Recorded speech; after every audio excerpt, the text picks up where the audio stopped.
She moved like a ghost, quiet, invisible, unnoticed by everyone, until one rich man looked into her eyes and froze. His spoon clattered to the floor. "It can't be," he whispered. The downtown hotel restaurant buzzed with quiet luxury. Crystal chandeliers glimmered overhead, napkins folded like origami, and every guest looked like they belonged to some exclusive world. But she didn't. Her name tag said, Elena. Her uniform was spotless, her hair tied back in a tight bun, and her eyes never quite met anyone's. She cleared tables with silent grace, collecting empty glasses, wiping crumbs, and fading back into the background before anyone could ask her name. To most, she was just another staff member. But not to Victor Langston. Victor was one of the hotel's wealthiest recurring guests, an investor known across the country. Tall, silver-haired, and impeccably dressed, he dined alone at the same corner table every Thursday, reviewing documents between bites of his signature ribeye. But this Thursday, something changed. He looked up mid-sentence and locked eyes with Elena. She froze, tray in hand. He blinked, his brow furrowed, hand tightening around his wine glass. "No," he murmured. "It can't be." Elena quickly looked away and moved to the next table. But Victor didn't stop watching her. He forgot his steak. He forgot his documents. He remembered those eyes. When she returned to clear a nearby table, he stood and gently approached her. "I'm sorry," he said quietly. "Do I know you?" Elena's hands trembled as she wiped a tablecloth. "No, sir." "Please, just one question," Victor said, his voice softer now. "Were you ever at Haven Ridge Orphanage, about 22 years ago?" Her breath caught in her throat.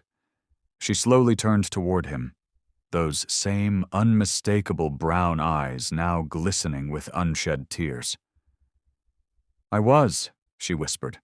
"I don't talk about it much." Victor staggered back a step, color draining from his face. "I used to read to a little girl there every Sunday. She had your eyes," he said. "She called me Mr. V, and she was the only person who ever gave me a drawing of a house with my name on the mailbox." Elena's tray nearly slipped from her hands. "I still have that drawing," he added, voice cracking. A stunned silence passed between them, years of forgotten memories crashing back all at once. "I never thought I'd see you again," she said, tears falling freely now. "I looked for you," he said. "But the orphanage closed. Records vanished. I never forgot those eyes." The restaurant, unaware of the reunion unfolding, continued humming with quiet elegance. But in that corner, time stood still, and neither of them realized. The truth of their connection ran even deeper. Victor Langston sat back down at his table, but his appetite had vanished. He watched Elena disappear behind the kitchen doors, his mind racing. That little girl from Haven Ridge, she used to cling to his arm during story time. Her laugh echoed in his memory like a long-lost melody. He remembered the promise he made the night she was adopted. "If I ever find you again, I'll make sure you're never alone." But he had failed. Or so he thought. Elena leaned against the kitchen wall, her breathing shaky. Her shift supervisor asked if she was okay, but she just nodded and pushed through, wiping her face quickly. That night, after her shift, she stepped into the alley behind the hotel where she usually waited for the late bus. Cold wind whipped around her as she clutched her coat tighter. Her shoes had holes. Her phone had 2% battery. Life hadn't been kind. She didn't expect the black luxury car to pull up beside her. The window rolled down, and Victor leaned forward from the back seat. "I'd like to talk," he said gently. I shouldn't," she replied. "I'm just a waitress." "No," he said. "You're not just anything." He handed her a business card with his number. "Meet me for lunch tomorrow. My treat, no pressure. I just want to know what happened to you after Havenridge. She hesitated, then nodded slowly. The next day, Elena walked into the rooftop restaurant he'd chosen. She wore the only nice dress she owned, faded, a bit tight but clean. Victor stood to greet her, his smile warm but eyes heavy with emotion. Over grilled salmon and sparkling water, she told him everything. How the family who adopted her returned her after a year. How she bounced from foster home to foster home. How she turned 18 and aged out of the system with no support, no money, and no family. How she cleaned homes and worked in kitchens just to stay afloat. "I've been invisible most of my life," she whispered, "but I never forgot you. I still remember the stories you used to read me. They made me believe someone cared." Victor's jaw clenched, tears welling in his eyes. "You don't know what that means to me," he said. "I lost my wife not long after I stopped volunteering. I never had children of my own. You were the only light in those years." She looked away, too emotional to speak. But Victor wasn't done. "Elena, I can't undo the past, but maybe I can give you a future." She blinked, confused. "What do you mean?"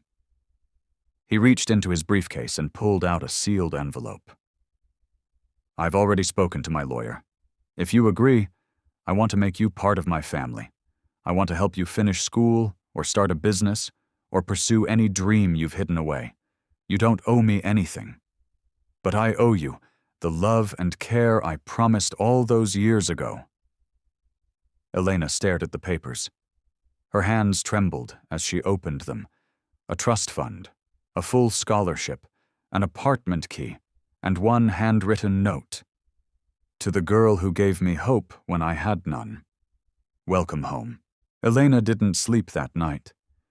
She sat at the edge of her bed, staring at the envelope in her lap, still unable to process what had just happened. Her whole life had been a series of closed doors, and now one had flung open so wide it terrified her. Could she trust it? Could she trust him?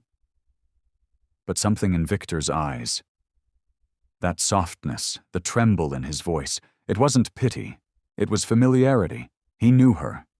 He had loved her before the world ever discarded her, and for the first time in years, she allowed herself to hope. A week later, Elena stepped onto the campus of a university she never imagined she'd see, let alone attend. Victor had already enrolled her in a short preparatory course, and she'd soon begin studying childhood development, hoping to one day open a learning center for kids from backgrounds like hers. Victor met her every Saturday for breakfast. They laughed about memories from Havenridge, about the time she'd spilled apple juice on his lap during story time, and how he'd just kept reading with a wet pant leg. The bond between them grew naturally, not rushed, like two halves of a story finally reunited. But not everyone approved. One morning, Elena walked into the hotel lobby, now as a guest and not a waitress, and overheard two of her former co-workers gossiping. "Can you believe she's living in that luxury suite upstairs now? I bet she's playing him." "Old guy like that. She probably knows what she's doing." Their laughter stung more than she expected. She stood frozen until Victor stepped beside her, having heard every word. "Ladies," he said calmly, "if kindness confuses you, I feel sorry for your world." He took Elena's arm, and they walked away. But in private, she broke down. "People will always think I'm a gold digger," she sobbed, "that I'm using you." Victor looked her straight in the eye. "Let them think what they want. You know what I see? I see a girl who survived hell and still had the grace to treat people with kindness. I see strength. I see someone who reminded me how to live." Then he added something that stunned her. "Elena, I'm updating my will. You're not just a part of my plans. You are my family now." Tears streamed down her face. She hadn't asked for this. She didn't expect it. But she finally understood. This wasn't charity. This was love. Unfiltered, unconditional, and long overdue. Months passed, and the seasons shifted, both outside and in Elena's heart. She no longer looked down when she walked. Her back stood straighter. Her steps carried purpose. The girl who once cleaned tables unnoticed now walked into lecture halls, shook hands with professors, and tutored other students who struggled, always with the same quiet patience that once soothed a rich little boy in a cold orphanage. Victor, now retired from the boardroom, spent more time mentoring young entrepreneurs, often starting meetings with stories about a girl with familiar eyes who changed everything. He credited her not just for the joy in his life, but for the second chance at being a better man. But perhaps the most powerful moment came at the ribbon-cutting ceremony of the Haven Ridge Learning Center, built with Victor's support and led by none other than Elena herself. The crowd gathered, media outlets snapping photos, as she stepped up to the podium in a simple navy dress and tear-filled eyes. "I used to think kindness was something small," she said. "Just a smile, a soft word, a song for a scared little boy. But kindness isn't small, it's everything. And sometimes it finds its way back to you in ways you never imagined." Victor stood at the front, his hands clasped, his eyes full of emotion. Behind them, the learning center doors opened, and a group of children ran out to the playground, many from shelters, foster homes, and immigrant families. Children who needed what Elena once gave freely: warmth, attention, and belief. And among the children was a young girl with long braids who tugged on Elena's sleeve and whispered, "Miss Elena, do you think someone like me could grow up to be you?" Elena knelt down, touched the girl's cheek, and said, "You'll grow up to be even better." Kindness had once lived in the quiet corners of her life. Now it had built something louder, bigger, something that echoed in every laugh, every hug, and every whispered bedtime song inside the walls of a place where children felt seen. Elena's story wasn't just a full circle. It was a new beginning for generations to come.